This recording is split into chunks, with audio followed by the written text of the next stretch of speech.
Assalamualaikum warahmatullahi wabarakatuh. Waalaikumsalam warahmatullahi wabarakatuh. Jadi Perkenalkan nama saya Sidik Maulana dan juga rekan saya Salahuddin akan mempresentasikan materi tentang analisis kelayakan. jadi untuk analisis kelayakan ini untuk menyelesaikan tugas mata kuliah entrepreneurship, langsung saja mau dimulai materinya. Yang pertama itu apa itu analisis kelayakan. Analisis kelayakan adalah proses untuk menentukan apakah ide bisnis itu layak. Terus ini adalah evaluasi awal dari sebuah ide bisnis dilakukan untuk tujuan menentukan apakah ide tersebut layak mengejar. Dilanjut, materi selanjutnya, kapan melakukan analisis kelayakan. Yang pertama, waktu analisis kelayakan yang tepat untuk melakukan analisis kelayakan adalah pada awal memikirkan prospek bisnis baru. Yang kedua, pemikirannya adalah untuk menyaring ide-ide sebelum banyak sumber daya dihabiskan untuk ide-ide tersebut. Dilanjut, komponen analisis kelayakan yang dilakukan dengan benar. Analisis kelayakan yang dilakukan dengan benar mencakup 4 komponen terpisah seperti yang dibahas dalam slide berikutnya. Yang pertama itu ada kelayakan produk layanan, kelayakan industri atau target pasar, kelayakan organisasi, dan kelayakan finansial. Terus di sini ada garis besar kelayakan. Bagian 1, kelayakan produk atau layanan terdiri dari daya tarik produk atau jasanya atau jasa. Yang B-nya permintaan produk atau jasa. Terus bagian kedua kelayakan industri atau pasar sasaran. Bagian A-nya ada daya tarik industri dan ada daya tarik pasar sasaran. Terus dilanjut bagian 3 kelayakan organisasi yang dimana maksudnya keahlian manajemen, terus kecakupan sumber daya. Dilanjut bagian 4 kelayakan finansial yang dimana maksudnya itu total dana awal yang dibutuhkan itu berapa, kinerja keuangan bisnis sejenisnya itu berapa, dan kelayakan dan daya tarik finansial secara keseluruhan dari usaha yang diusulkan penilaian keseluruhan. Materi selanjutnya yaitu analisis kelayakan produk atau layanan. Tujuannya yaitu untuk penilaian terhadap keseluruhan daya tarik suatu produk atau jasa yang sedang kita usulkan. Jadi sebelum perusahaan prospektif terburu-buru produk atau layanan baru ke dalam pengembangan, itu harus dipastikan bahwa produk atau layanan tersebut adalah apa yang calon pelanggan inginkan.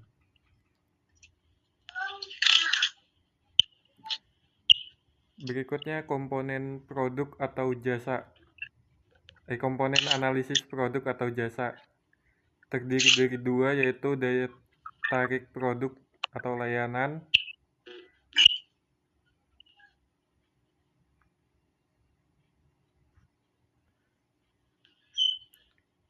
dan permintaan produk atau layanan. Yang pertama yaitu daya tarik produk atau layanan. Jadi untuk menentukannya pertama-tama kita ajukan pertanyaan berikut untuk menentukan daya tarik dasar produk atau layanan. Pertanyaannya yaitu 1. Apakah masuk akal? Apakah konsumen akan senang dengan hal tersebut? Yang kedua, apakah memanfaatkan tren lingkungan, memecahkan masalah, atau memanfaatkan celah di pasar? Yang ketiga, apakah ini saat yang tepat untuk memperkenalkan produk atau layanan ke pasar? Yang ketiga, apakah ada kekurangan fatal dalam desain atau konsep dasar produk atau layanan tersebut?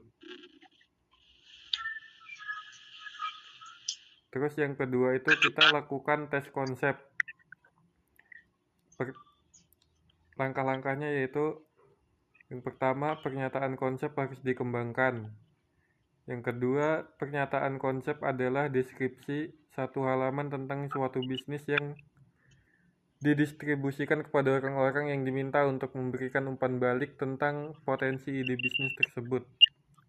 Nah, umpan balik ini nantinya diharapkan dapat memberikan manfaat bagi pengusaha. Umpan baliknya yaitu meliputi saran mengenai bagaimana ide tersebut dapat diperkuat atau disempurnakan, serta perasaan akan kelangsungan atau ide produk atau layanan. Untuk slide selanjutnya yaitu pernyataan konsep minuman kebugaran usaha baru. Ini adalah contohnya, yaitu yang pertama produknya yang bernama New Venture Fitness Drinks akan menjual minuman kebugaran yang lezat, penuh nutrisi dan alami bagi para penggemar olahraga yang haus. Minuman tersebut akan dijual melalui etalase kecil 600 kaki persegi. Contohnya, yang ukurannya akan sama dengan restoran smoothie populer. Minuman tersebut diformulasikan oleh Dr. William Peters, seorang ahli gizi terkenal di dunia, dan Dr. Michelle Smith, seorang spesialis kedokteran olahraga, atas nama New Venture Fitness Drink dan para pelanggannya. Target pasarnya itu dalam 3 tahun pertama beroperasi, New Venture Fitness Drink berencana untuk membuka 3 atau 4 restoran. Semuanya akan berlokasi di dekat kompleks olahraga besar yang memiliki lapangan sepak bola dan lapangan softball. Target pasarnya adalah penggemar olahraga. Mengapa New Venture Fitness Drink? Industri minuman olahraga terus berkembang. New Venture Fitness Drink akan memperkenalkan minuman olahraga baru yang menarik dengan harga antara $1,50 dan $2,50 per porsi 16 ounce. Bar energi dan makanan ringan olahraga lainnya yang dijual bebas juga akan dijual. Setiap restoran akan menyediakan meja dan kursi yang nyaman, baik di dalam maupun di luar. Tempat para penggemar olahraga dapat berkumpul setelah pertandingan. Suasananya akan menyenangkan, ceria, dan membangkitkan semangat.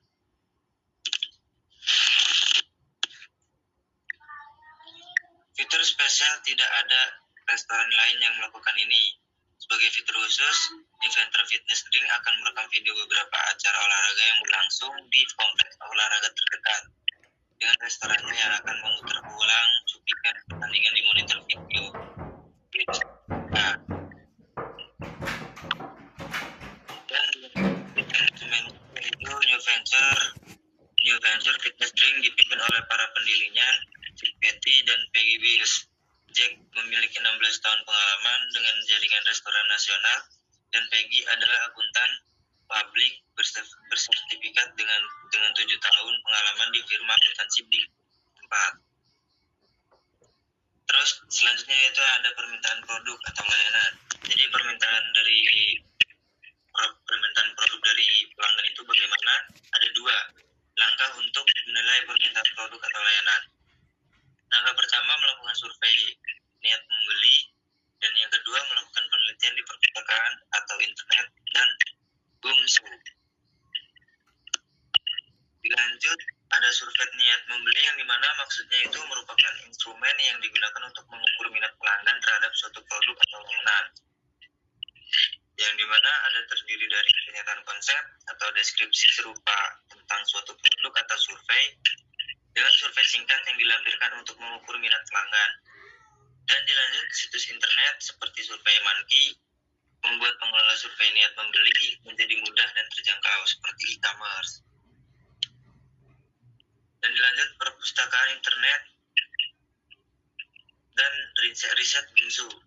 Cara kedua untuk menaksir permintaan suatu produk atau jasa adalah melalui riset perpustakaan internet dan detektif atau Gumsu.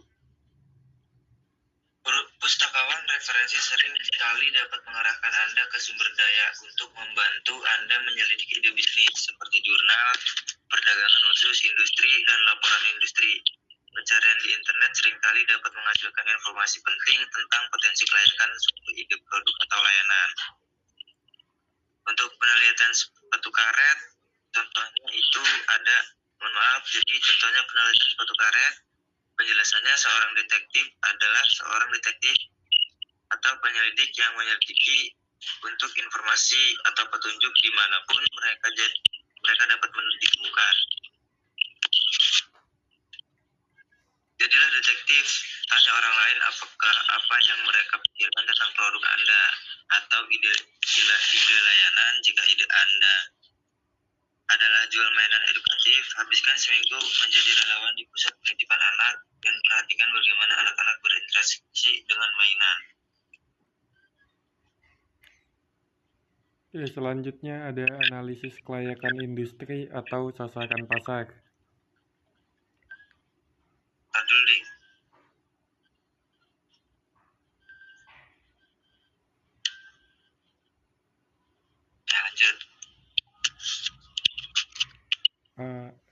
Salah satu yang paling efektif adalah hal-hal yang dapat dilakukan seorang wirausahawan untuk melakukan analisis kelayakan produk atau layanan menyeluruh adalah dengan turun ke jalan dan berbicara dengan pelanggan potensial.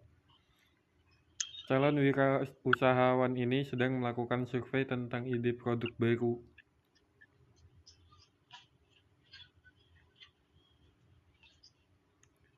Selanjutnya ada analisis kelayakan industri atau sasaran pasar.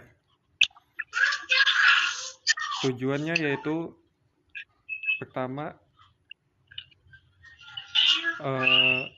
merupakan penilaian terhadap keseluruhan daya tarik industri dan target pasar untuk usulan bisnis. Industri adalah sekelompok perusahaan yang menghasilkan produk serupa atau melayani. Target pasar suatu perusahaan adalah bagian terbatas dari industri itu berencana untuk mengejar.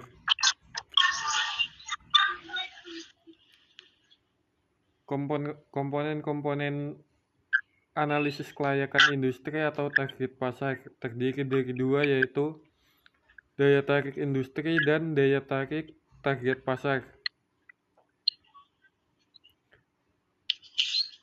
Nah, daya tarik industri. Industri bervariasi dalam hal daya tarik keseluruhannya. Secara umum, industri yang paling menarik memiliki karakteristik yang digambarkan pada slide berikutnya. Yang terutama penting sejauh mana tren lingkungan dan bisnis bergerak ke arah menguntungkan alih-alih merugikan industri.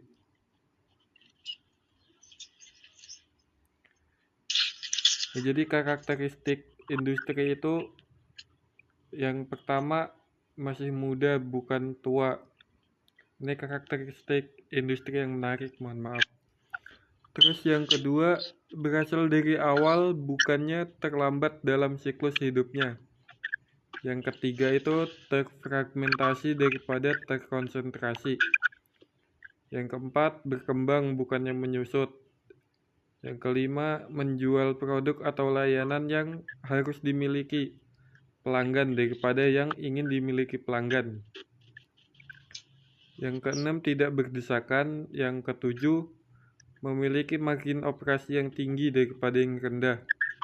Yang kedelapan, sekaligus yang terakhir, tidak terlalu bergantung pada harga bahan baku utama yang secara historis rendah, seperti bensin atau tepung, untuk tetap mendapatkan keuntungan.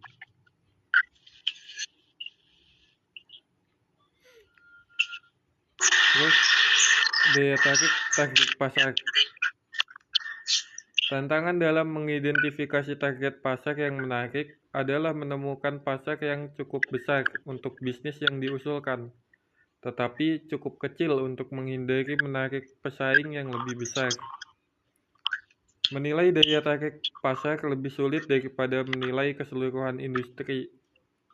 Seringkali diperlukan kecerdikan yang tinggi untuk menemukan informasi guna menilai daya tarik pasar sasaran tertentu.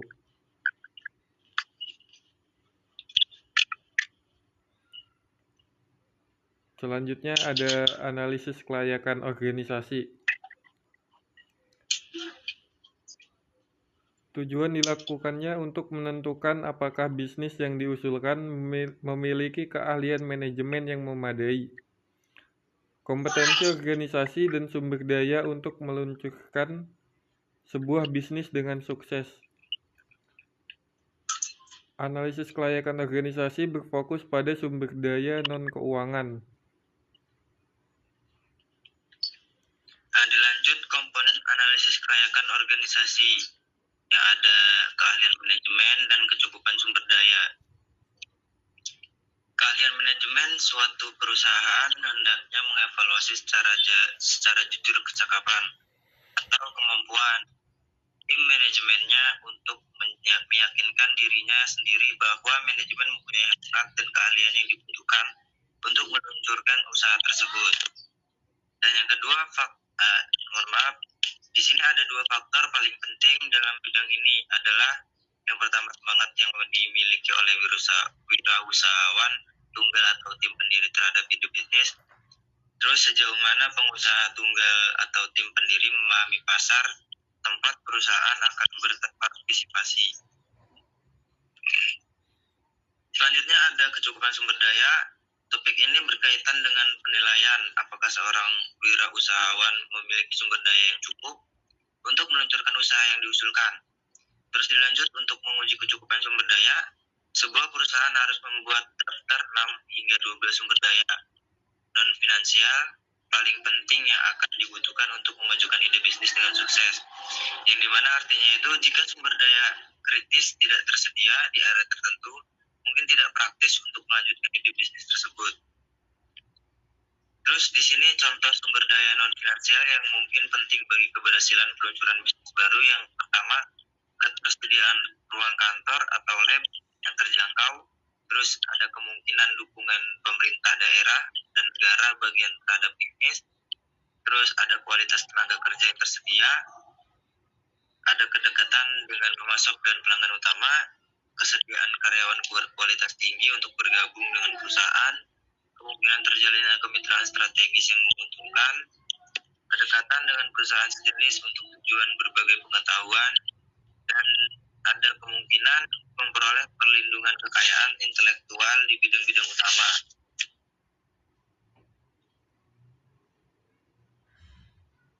Di sini ada analisis kelayakan finansial. Tujuannya itu merupakan komponen akhir dari sebuah analisis kelayakan yang komprehensif. Dan penilaian keuangan awal sudah harus cukup. Terus komponen analisis kelayakan finansial yang dimana itu ada total dana awal dibutuhkan, terus kinerja keuangan perusahaan sejenis, dan daya tarik finansial secara keseluruhan dari usulan usaha tersebut.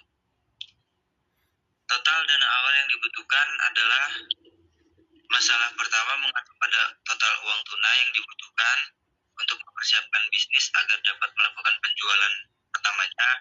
Terus anggaran aktual, inti dari latihan, yang dimana anggaran aktual itu harus disiapkan untuk mencantumkan semua pembelian modal dan biaya operasional yang diantisipasi yang dibutuhkan untuk menghasilkan pendapat $1 pertama. Terus inti dari latihan ini adalah untuk menentukan apakah usaha yang diusulkan realistis mengingat total uang awal yang dibutuhkan. Terus di sini ada kinerja keuangan perusahaan sejenis, yang dimana perkiraan kinerja keuangan perusahaan rintisan yang diusulkan dengan membandingkannya dengan serupa yang sudah mapan. Terus ada beberapa cara untuk melakukan ini, yang semuanya melibatkan sedikit kerja detektif yang etis. Pertama, ada banyak laporan yang tersedia, beberapa gratis dan beberapa bayar, yang menawarkan analisis tren industri yang terperinci dan laporan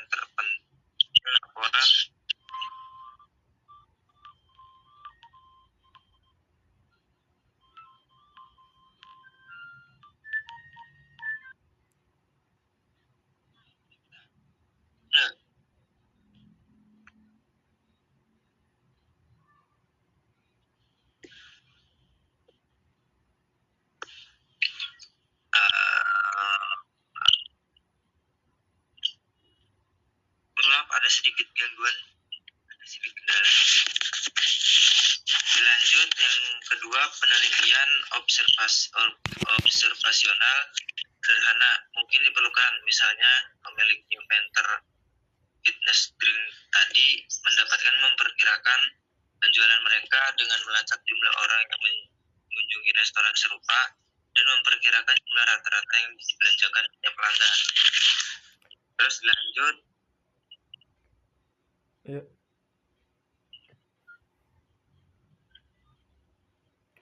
Dilanjut bentuk dulu.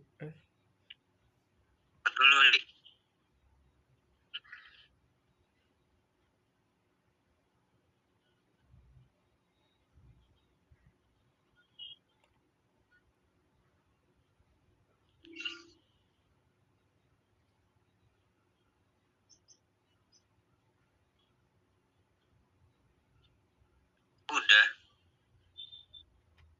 Sampai mana sih tadi?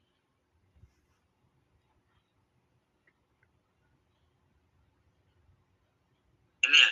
Berarti ini. Yang tadi, Din. Ya, daya tarik finansial. Sebelum. Yang ini. Sebelumnya. Hah? Sebelumnya ini. Ya ini. Ya. Terus selanjutnya.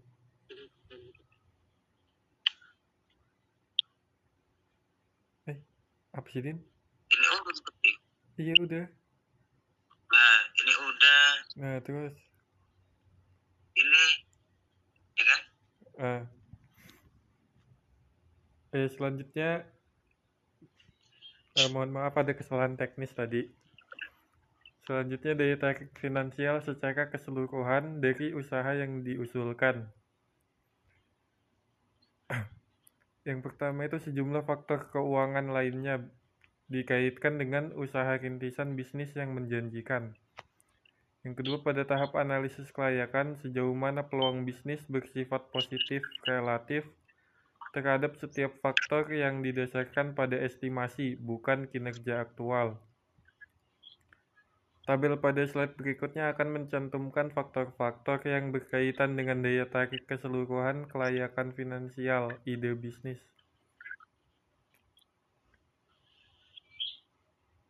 Jadi berikut ini adalah faktor keuangan terkait peluang bisnis yang menjanjikan.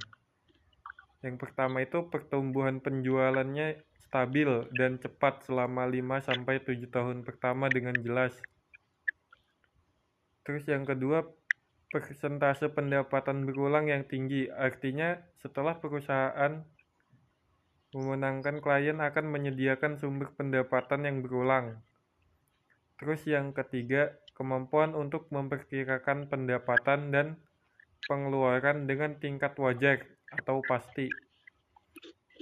Terus yang keempat, dana yang dihasilkan secara internal untuk membiayai dan mempertahankan pertumbuhan.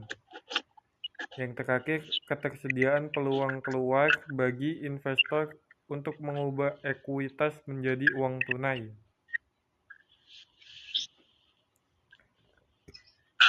Ya, sekian dan terima kasih untuk presentasi kali ini.